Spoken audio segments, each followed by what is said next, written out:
Hello and welcome to today's lesson. Assalamu alaikum wa rahmatullahi wa barakatuh. Today, inshallah, we will be reading two short passages from Risale Nur. The first one is from the 16th letter. It's about the short name of the paragraph is on recognizing the world's owner. Bismillahir Rahmanir Rahim. Fifth matter.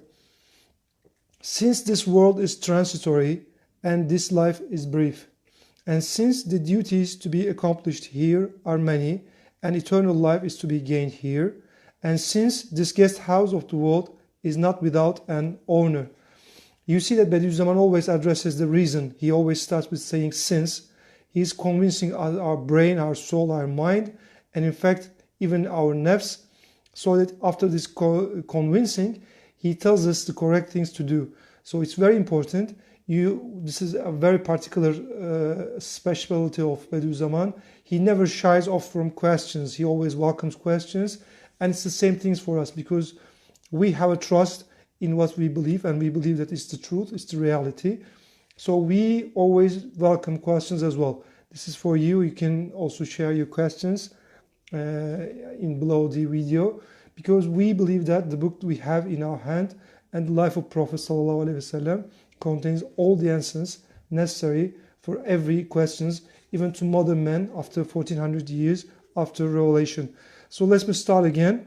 As I said, all these senses are just the answer of one question that is rising from his nafs, first of all, and afterwards continuing with other questions as well.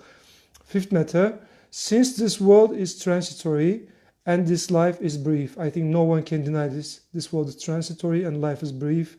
Even the one person who has lived the longest lives, they will say that life is very brief. And since the duties to be accomplished here are many, and eternal life is to be gained here. So from this entering, we understand that our time is very precious. Time is very valuable. And since this guest house of the world is not without an owner, so there are things that we're supposed to be taking care of, but we should not forget that we are just a visitor, just a guest here, and we are not supposed to take care of everything, because there's an owner of this world who is generous and who has hikmah, who does everything with a purpose.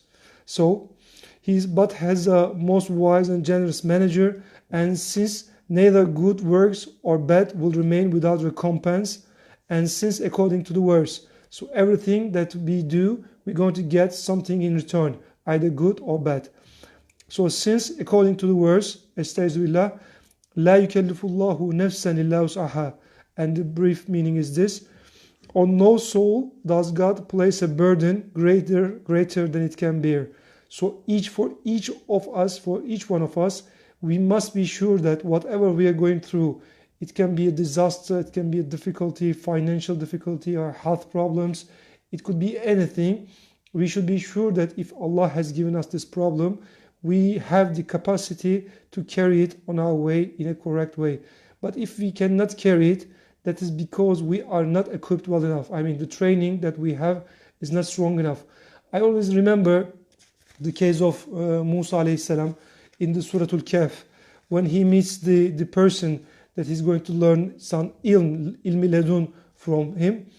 He wants to travel with him in his voyage, and the guy tells him that you cannot be patient enough to travel with me, because you will see things that you will not be able to see the wisdom behind, and if you cannot see the wisdom behind it, you will not be able to respect and take them consciously and be patient and persevere on this path with me. But after he explains the realities, the truth of what's really happening, Musa alayhi salam understands it. So it's our situation. If we cannot persevere, if we cannot show enough patience, this is because we are not able to see the truth behind the happenings, so that we will be able to capture the true purpose of Allah. If we are able to understand it, we will be much more strong in worldly sense as well. So what is it? Nothing is proposed by God which is unbearable, and since a safe way is preferable to a harmful one, obviously the path proposed by Islam is much more safer. Even if we don't believe in the akhirah, even if we don't believe that there's going to be a heaven or hell, we can see that the people who are following Islam, they are living heaven, Jannah, in this life as well. And the people who believe that they're acting, they're doing whatever they want to do, and they are free to do whatever they do, they don't seem to be such happy at the end of the day. They have some moments of joy, but after that comes with grief and regret, right? That we can see in the life of pop stars and the great figures that people are showing as idols, shown as idols. But what happens? They've fallen into misery. Okay, so what is it? Even if we don't believe it, a safe way is preferable to a harmful one.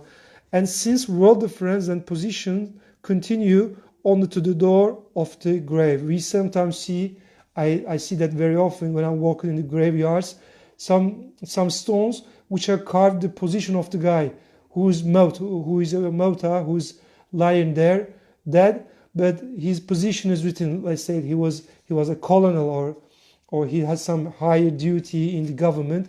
Still there, it's written on his stone, which seems quite absurd to me because it has no meaning in the world, in the hereafter. That's something left behind. All you can take with you is whatever you do with your life, with your capacity in this world. That is all you take with yourself. So what can we say?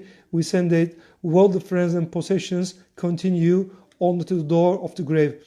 For sure, the most fortunate person is. So keeping in mind all these reasons and thinking with our mind and soul and heart intact all together, we should understand this. The most fortunate person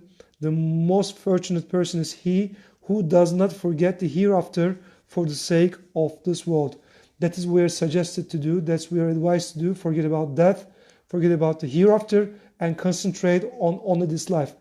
But this doesn't bring happiness. It's quite obvious. Yes, so the most fortunate person is he who does not forget the hereafter for the sake of this world, nor sacrifice the hereafter for this world, nor spoil his eternal life for the sake of his life here. So in the prayer, Allah teaches us in the Quran to ask for the ahsan and the hasan, the beautiful things for this life and the hereafter as well. رَبَّنَا آتِنَا فِي الدُّنْيَا حَسَنَةً وَفِي الْآخِرَةِ حَسَنَةً. So there is nothing wrong in asking for beautiful things in both lives. We don't have to turn our back to whatever is in this world, but we have to accept that the real things which are beautiful is accepted and which are in the sphere of the illicit. There's no need to go out of that and go to illicit pleasures. Yes. Nor spoil his eternal life for the sake of his life here, nor waste his life on trifles, but considers himself to be a guest and acts in accordance with the commands of the guest houses owner. So imagine that we're a guest, we are supposed to respect the rules that are here. Opens the door of the grave with safety and enters eternal bliss. So this is a formulation which is changing the face of death and which is changing the grave to the door of happiness and the life of hereafter and to the life of Jannah. So please try to think that with us and share with us your comments on our lessons, and inshallah we'll be together in other lessons in the upcoming weeks.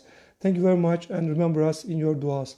سبحانك لا علم لنا إلا ما علمتنا إنك أنت العليم الحكيم وآخر دعواهم الحمد لله رب العالمين. Until next time. Al-Fatiha.